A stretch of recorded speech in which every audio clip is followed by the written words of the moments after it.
cual nos puede ilustrar la realidad del viajero espiritual, la realidad del viajero espiritual. Esa es la historia de Hazreti Salman al-Farsi, Salman el Persa, quien a lo largo de su vida nos ilustra qué es un real buscador de la verdad.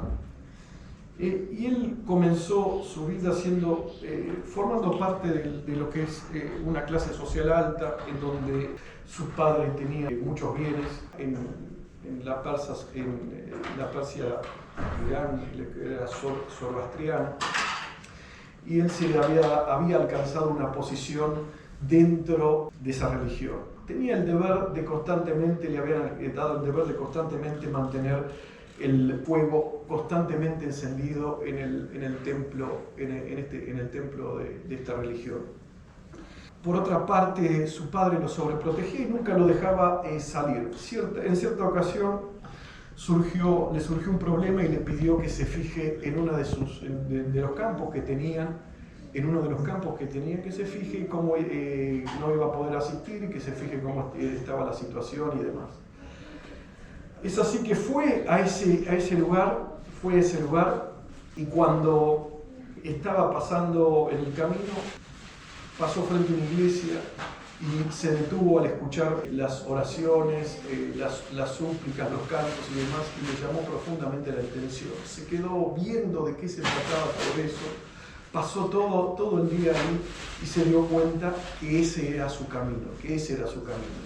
A la vuelta le fue a decir a su padre: he encontrado una religión mejor que la nuestra. La forma de rezar, la forma de acercarse al Creador es inmensamente superior a la religión que practicamos. Su padre le dijo: esto es imposible, no puede ser, que sí, que no, me voy, y el padre finalmente lo encadenó y no lo dejó salir más.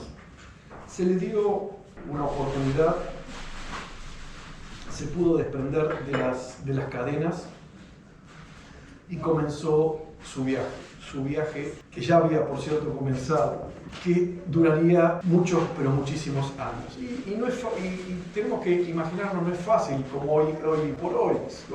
Quizás ponemos esto, aquello en Google, Internet, tratamos de buscar de aquí y allá, quizás nos tomamos un colectivo, un taxi, pero el viaje que emprendió era muy largo y fue hacia una ciudad en Siria.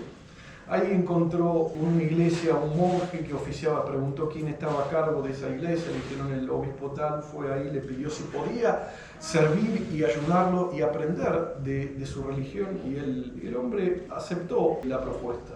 En ese servir, en ese estar constantemente junto a su maestro, se dio cuenta que de pronto no hacía lo que decía. Le pedía a la gente que haga cosas y él no lo hacía. Le pedía dinero y ese dinero que daban en caridad lo juntaba en cofres y iba llenando con monedas de oro y de plata. Y a pesar de eso, siguió buscando y ahondando, sabiendo que esa persona claramente era alguien que estaba haciendo cosas contrarias a la religión que predicaba, Es así que pasó el tiempo, el hombre falleció. Cuando falleció el obispo, toda la gente compungida se juntó alrededor y aquello para despedirlo, hacer los rituales funerarios y demás. Y en ese momento él les dijo: este hombre hizo esto, todo el dinero que ustedes entregaban lo acumulaba y no lo distribuía en caridad como prometía, como les decía que lo hacía. ¿Y dónde está? Fueron y lo vieron y ahí ni siquiera lo enterraron. Vino a ese monasterio, iglesia, vino otra persona que lo reemplazó y fue una persona recta, una persona digna. Y se apegó mucho a esa persona, el cual le enseñó las profundidades del Antiguo, del Nuevo Testamento, le profundizó en los métodos del trabajo espiritual y demás, y al momento, antes de partir, le dijo: el fin es evidente, decime cómo puedo hacer para continuar mi camino espiritual. Le dijo: en tal región, en Mosul, en la otra punta, es la única persona que conozco que en la realidad de este camino se ha perdido. Es la única persona que lo mantiene. Anda, decir que venís de parte mío y continúa tu camino con él. Y es así que fue hacia allí, lo encontró, le pidió que si lo permitía servirlo y ayudarlo, y la persona aceptó. Era también una buena persona que lo instruyó y que continuó a su lado por muchos años a su servicio. Luego, cuando le llegó el momento de la muerte, le dijo exactamente lo mismo. Anda a tal y cual lugar, esta vez en la otra punta, ¿sí? en Siria, y pedirle que te reciba. Es la única persona que conozco que te puede ayudar. Hizo eso. Pasaron los años y se volvió a repetir lo mismo. Cuando le preguntó, le dijo, anda a tal y cual ciudad en Anatolia, tanto de cientos de kilómetros, hay un monasterio, hay una persona que te puede ayudar. Lo volvió a servir, se acercó el momento de su partida, pasó exactamente lo mismo. Volvió a una área, al límite entre Arabia y Siria. Ahí sirvió a esa persona. Cuando llegó el momento que esa persona se iba a ir de este mundo, le volvió a preguntar lo mismo. Y él le dijo, la verdad que no sé a quién te puedo enviar. No conozco a nadie que haya preservado la realidad del camino. Pero te voy a decir una cosa. Están los signos presentes, lo cual indican la aparición de un profeta en un lugar entre dos formaciones volcánicas. En ese lugar se va a presentar y hay tres signos. El primer signo es que cuando vos le des algo en caridad, él nunca la va a tomar para él, sino que enseguida lo va a distribuir. La segunda es cuando tú le regales algo, él lo va a aceptar. Y la tercera es que entre sus dos hombros tiene una marca, un sello que es el sello de la profecía. Vendió todo lo que tenía, se unió a una caravana. En el medio del camino se encontró con unos malhechores, los cuales le sacaron todo lo que tenía, lo vendieron como esclavo y terminó siendo esclavo en una tribu de judíos en Medina.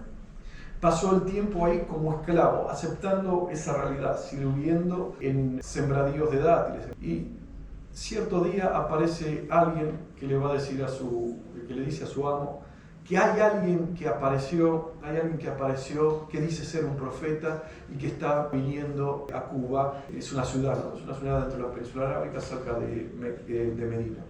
Viene a establecerse en la ciudad de Medina.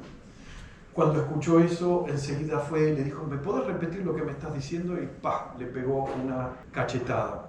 Esperó, terminó de trabajar junto a unos dátiles, fue directamente donde estaba el profeta, alayhi salatu wa salam, y lo primero que le dijo, acá te doy esto como caridad, como sadaqa. El profeta alayhi salatu wa salam enseguida lo distribuyó. Enseguida fue y buscó más dátiles y le dijo, esto te lo doy a ti como un regalo. Y vio que esos dátiles los aceptó y comió. Después de eso esperó la oportunidad y en una ocasión en donde el profeta alayhi salatu wa salam estaba mirando para cierto lugar, él se fue por detrás de él esperando ver la oportunidad, a ver si encontraba esa marca que le había dicho su maestro anterior. Él se dio cuenta, el profeta alayhi salatu wa salam, y descubrió para que lo vea. Y le dijo, ahora acércate. Y en ese momento, Hazrat Salman al-Farsi, que Allah esté complacido con él, ingresó a la religión, al Din al-Mubin. Le dijo, no puedo quedarme contigo, soy esclavo de tal o cual persona. Bueno, pregúntale qué es lo que puedes hacer para liberarte de esa persona. La persona no quería liberarse de él, entonces le pidió un imposible. Le quería 300 palmeras que crezcan y que den frutos, y a su vez una cantidad de oro de tal peso, lo cual era un dineral. Él volvió y le dijo esto al profeta sallallahu alaihi wasallam. Y el profeta alayhi salatu wasallam pidió a todos los que estaban presentes que cada uno traiga algo.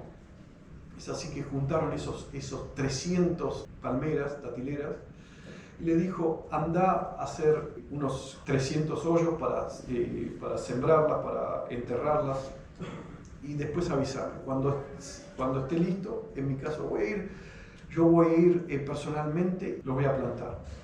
Hizo eso y el profeta alayhi salatu wasalam sembró, enterró esas palmeras con sus propias manos. En otra riwaya, en otro relato, dice que hizo 299 salvo una que la plantó otro compañero, y todas esas, las que él plantó, alayhi salatu wasalam, crecieron, no se secaron, dieron frutos, salvo esa, la cual luego volvió y la plantó nuevamente.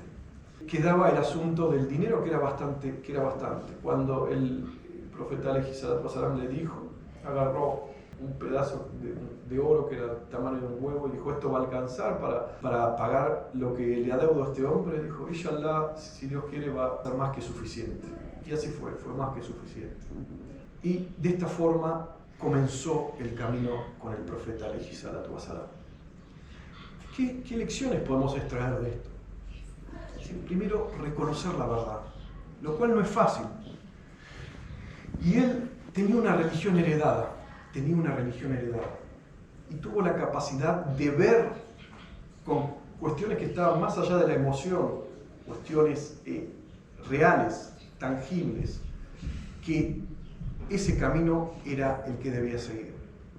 Y sin importar de perder su posición social, su grado dentro de la estructura religiosa que tenía, sus comodidades, todo, dejó absolutamente todo y se entregó a esa búsqueda. Luego de eso, sufrió lo que todos en algún momento Allah nos pone a prueba, con el amargor dentro de esa búsqueda de verdad, ese engaño. Pero tuvo la capacidad de discernir entre el hombre y el camino, el hombre y la verdad. ¿Sí?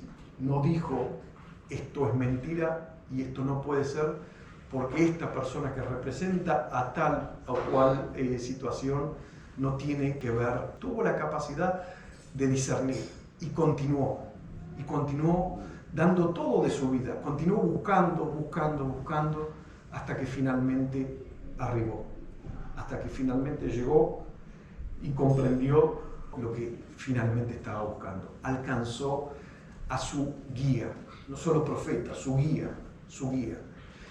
¿Qué otras lecciones sacamos de esto? Que Allah subhanahu wa ta'ala tiene dos atributos, al-hadi y al-mudil, el que guía y el que extravía. De la misma forma que te guía, te puede extraviar. Y de la misma forma que te pone a prueba, a ver cómo para probar quién de ustedes obra mejor. ¿Cómo reaccionamos frente a aquello que es extremadamente difícil, ese trago amargo que es difícil de soportar? La traición, el engaño. ¿Cómo podemos reaccionar frente a eso? ¿Y qué es la verdad que estoy buscando? ¿Busco al hombre o busco a Dios? ¿Cuál es la realidad de mi vida y de mi camino? ¿Cuál es el propósito, la meta y el fin de mi camino? Del camino que tengo en esta vida. Es decir, si aparecemos en el medio de la nada y de golpe aparecemos en un avión o en un barco, nos vamos a preguntar qué estamos haciendo acá, hacia dónde voy y cuál es el destino de este avión o de este barco. Son preguntas que nos tenemos que hacer. Todos estamos en la nave que es este planeta Tierra. Es este planeta que estamos todos en esta realidad. Entonces nos preguntamos cuál es nuestro propósito en esta vida, cuál es nuestra meta y cuál es nuestro fin. Son preguntas que lo podemos responder desde el punto de vista teórico, pero cada uno son verdades que tienen que descubrir dentro de sí mismo, con una profunda reflexión, con una profunda reflexión. Sumergirse en el océano que es esta prueba que es la vida. Tenemos un propósito, ¿sí? Biológico. Tenemos un propósito material en esta vida, ¿sí? Todos tenemos características que nos están dadas en la conformación de nuestro ser, que nos determina que tenemos determinadas inclinaciones, los cuales van a determinar en profesiones o actividades. Si sabemos alinear eso, vamos sin duda a alcanzar el éxito en cualquier cuestión que emprendamos. Si no, vamos a probar el trago amargo de la frustración.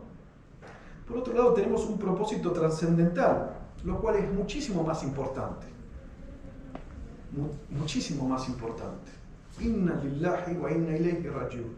Somos de Dios y a Él es nuestro retorno. Esto es un paso cortito, que según las estadísticas no dura para el hombre o una mujer en este país, son 70 años. Lo que te dan encima de eso es un regalo, si llegas. ¿Qué corno estoy haciendo acá? Es algo que tenemos que preguntarnos. ¿Para qué vengo acá? ¿Y qué es lo que quiero de esto? ¿Qué es lo que quiero de esto? ¿Cómo puedo alcanzar esa cuestión que es tan fuerte en mi interior, que no sé definirla y que no podemos, por cierto, definirla con palabras, sino decir, buscar algo que nos atrae y que nos lleva hacia eso? ¿Y cómo podemos llegar a esa realidad? ¿Cómo podemos alcanzar esa realidad? ¿Y cómo podemos deshacernos de esas mochilas que tenemos, que nos fuimos cargando a partir de nuestra niñez, adolescencia, juventud, madurez, dependiendo de dónde estemos parados en la vida? ¿Y cómo podemos tamizar aquellas cuestiones las cuales nos oscurecen y nos nublan la capacidad de discernir? ¿Sí? La capacidad de discernir. Fa'allamul bayan, le enseñé el lenguaje, es decir, la capacidad de expresar y discernir a través de la habla, la capacidad de discernir. Y lo difícil, fíjense la cantidad de años que tardó este ser humano excepcional en finalmente alcanzar el camino del Haq. Pero él estudió, obviamente como cualquier ser humano, pero a pesar de todos los disgustos, de todas las dificultades, continuó golpeando y sabía cuál era su camino. Y finalmente Alá lo recompensó de ser uno de los compañeros más amados del profeta, alayhi salatu wa salam. ¿Qué dijo de él? ¿Quién va a continuar guiando? Le preguntaron al profeta. Se reveló un ayat kerim y dijo: aquellos que van a sucederlo. Por ende van a continuar la transmisión de este hermoso camino. Y el profeta alayhi salatu wa salam se quedó callado. Y le volvieron a preguntar y se quedó callado. Y le volvieron a preguntar y se quedó callado. Y después al lado estaba Hazrat Salman radiyallahu ta'ala anhu. Y lo agarró, le golpeó el pecho y le dijo: si la fe estuviera en las playas, en las estrellas, hombres como este lo alcanzarían. Sí. Si la realidad del Haq estuviera tan lejos como las estrellas, hombres con esta determinación, que a pesar de todo y todas las cosas, alcanzaron la meta de encontrar a ese maestro perfecto, que por cierto no va a existir ni existirá más en esta vida nadie como él, ellos lo alcanzarían. Subhanallah. ¿Dónde estamos parados en todo eso? Ante lo mínimo ante cualquier desventura que tenemos en la vida, ante cualquier trago amargo, bajamos los brazos. Hablamos de los fundamentos del camino espiritual. Son tener metas y propósitos altos, una himma, una fuerza y un deseo siempre altos y elevados. Nos vamos a desanimar por perder algún ser querido, por enfermedades transitorias, por desventuras en nuestra situación económica. Nos vamos a perder por algún por alguna situación que vivimos en nuestra vida, como alguna amargor en la búsqueda de la verdad, o vamos a mantenernos firmes sabiendo que este es el Din al-Mubin. Y para saber que esto es el Din al-Mubin, por cierto, uno lo tiene que entender desde... uno lo puede llegar a comprender desde la emoción, ¿sí? Somos seres emocionales. Lo primero que vemos algo que lo captamos a través de la emoción, pero luego tenemos que ponerlo sobre el tamiz de la razón. La razón, a mí, y supongo que a todos les dice, este es el lugar, este es el camino, la religión.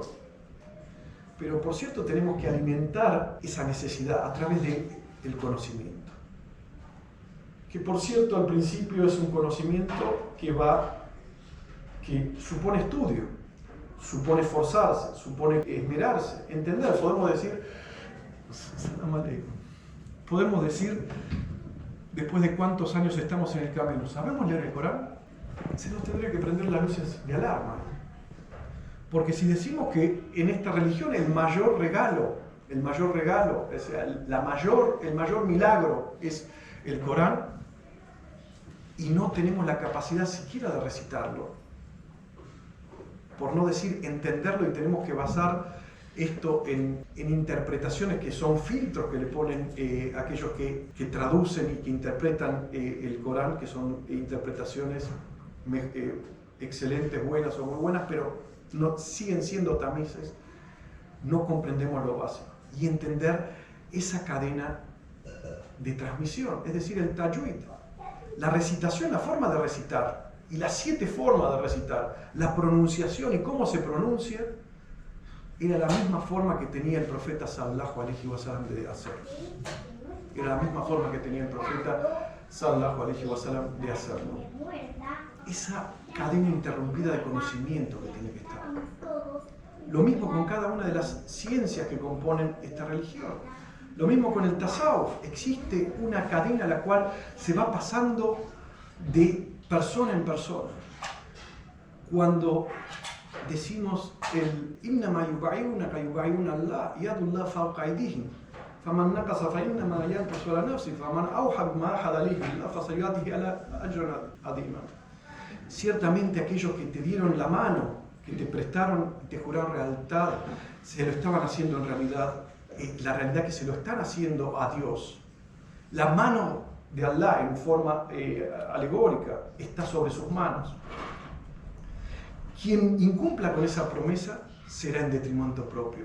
Y aquel que sea capaz de cumplir esa promesa, se le darán innumerables e inmensas gracias y recompensas. Hazrat Salman al-Farsi terminó siendo de los más sabios de este camino, de esta religión. Decían de él que era un océano de conocimiento. Pertenecía al Ahlul Bayt Mustafa, a la casa del profeta. Tal es el amor que tenía por él el profeta alayhi salatu wa salam.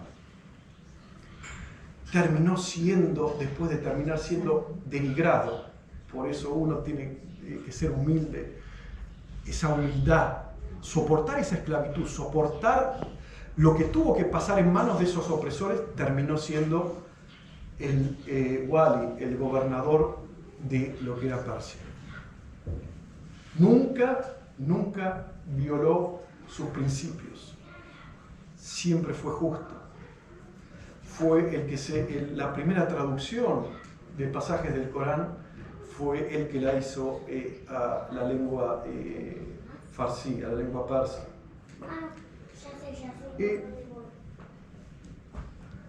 Ese es el contexto que tenemos que tener, ¿sí? Ese es el contexto de los ashab al-ikram, cada uno de los compañeros del profeta, que dieron todo.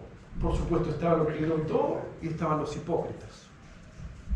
Estaban aquellos que combatieron al profeta alayhi salatu wa salam. Ambos veían el rostro, la luz del profeta sallallahu alayhi wa sallam se expandió sobre ambos, se expandió sobre todos. Unos lo reconocieron, uno terminó siendo quien fue Abu Bakr as-Siddiq el veraz por su fidelidad al profeta, y otro terminó siendo Abu Jahl, el padre de la ignorancia, y combatirlo y buscar matarlo. ¿Cómo encaramos esta y cómo son nuestros comienzos y cómo encaramos el camino? Va a determinar cómo será nuestro fin. ¿Cómo será nuestro fin? En ese contexto es donde tenemos que entender los fundamentos en donde descansan nuestro camino espiritual. Nuestro camino espiritual. ¿Cómo tenemos que entender? Porque si no entendemos los fundamentos, o sea, no tenemos una religión sólida, fundamental, podemos caer en cualquier cuestión. Si no sabemos los principios de la creencia, ¿sí? ¿Qué implica el amanna, el credo y todos los artículos, no solo los 6, sino todo lo que se deriva de eso? Podemos caer prácticamente en esta era, en lo cual sobreabunda la información en creer que todo es lo mismo, que todo está bien, ¿sí? Que Dios está encarnado en las personas, por ejemplo, o que está la posibilidad de la reencarnación. Podemos confundir experiencias. Entonces, lo primero es tener fundamentalmente lo sólido, ¿sí? Lo sólido en nuestro camino nos da la primera puerta por donde tenemos que pasar, es la ley divina, la Sharia. Luego se abre la segunda puerta, que es la realidad del camino espiritual, de la tarika. Pero si no tenemos eso, no hay forma. Allah subhanahu wa ta'ala es claro y nos dice, tienen una oportunidad. Esta oportunidad comienza su nacimiento y termina con su muerte. En ese espacio de tiempo, esto es lo que tienen que hacer si quieren alcanzar la dicha. Y esto es lo que no tienen que hacer si no quieren alcanzar la desdicha. Es decir, nos da herramientas para que nosotros pongamos en uso el ejercicio de la elección, que tenemos ese libre albedrío, ¿sí? ese regalo adámico que tenemos de decidir, de elegir entre opciones. Y por cierto que esas elecciones no siempre son tan fáciles de alcanzar. Para eso está el conocimiento, que nos da herramientas. Para eso está la guía espiritual, para facilitarnos eso. Para sacar nuestros velos, esos velos de oscuridad o velos de luz, que hoy se podrían entender esos velos como sesgos. Es limpiarnos para alcanzar esas realidades. No caer en las falsedades, en los facilismos, ¿sí? Decir, sí, todo vale, todo es amor, vamos a comprender que por supuesto no implica conocer otras cuestiones y entender y demás. De hecho es lo que nos pide Dios. Los he creado hombres y mujeres, naciones, pueblos y naciones o tribus y clanes como para que se conozcan unos a otros. Pero el mejor de entre ustedes, akramukum inda Allah atqakum, el mejor, el más noble entre ustedes, el mejor entre ustedes es el que tiene más taqwa, el que tiene más conciencia de Dios. Y es un ejercicio constante la conciencia. Entender que estamos viviendo constantemente en un estado de ilusión. ¿En qué sentido de ilusión? ¿Esto es algo que no es verdad? No. En cuanto a la percepción, tenemos en nuestro interior continuamente nuestra atención no es permanente. Es decir, ahora cada uno puede entender lo que quiera de acuerdo a lo que tiene adentro. Y quizás no es lo que estoy expresando. O entender una parte y olvidarse de la mayor parte de la conversación, algo que les tocó. Estamos continuamente sujetos a los diálogos interminables de nuestro ser, que nos hacen pasar de una situación a otra. En este momento me va pasando, ¿te acordaste de esto? Me olvidé de esto, llegó esto. O de golpe nos vamos a nuestro pasado, a una situación dura que vivimos en el pasado y nos quedamos ahí y nos cambió todo y nos llevamos en esas películas. O bien en el futuro, ¿qué es lo que me puede pasar? O qué es lo que me espera. Y nos olvidamos de estar en el presente, vivir el ahora. Por eso as-sufr, Ibn al-Waqt, el sufri, que significa, explicamos qué significa sufri, no significa simplemente ponerse esto y esto, es el hijo del ahora, del instante. Por eso cuando decimos Alá inna awliya Allah la khawfun alayhim wa la hum yahzanun. ¿Acaso los walis, los amigos de Dios, los santos, son aquellos los cuales la khawfun, no van a temer? ¿Qué no van a temer?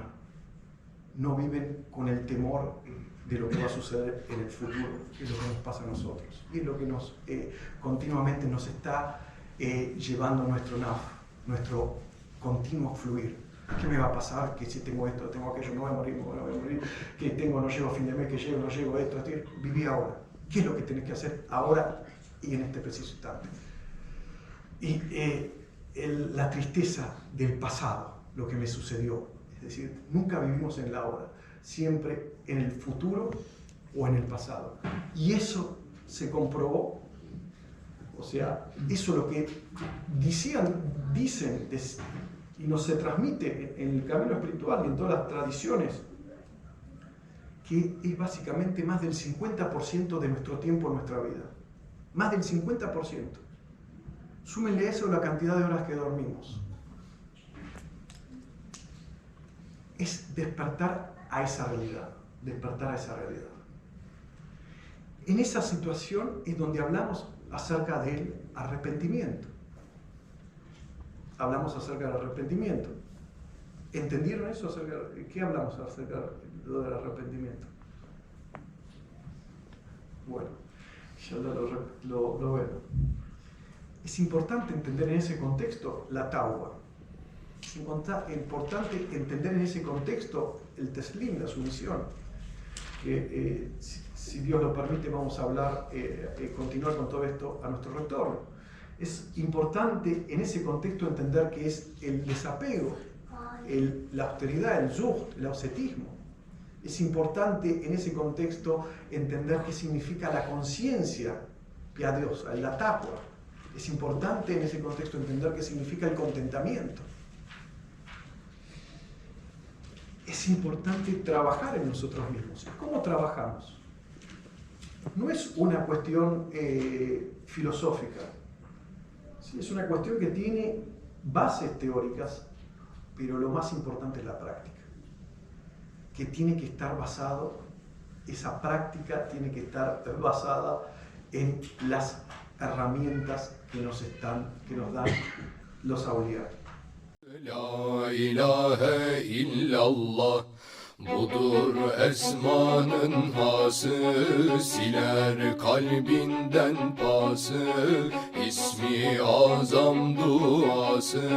La ilahe illallah, erenlerin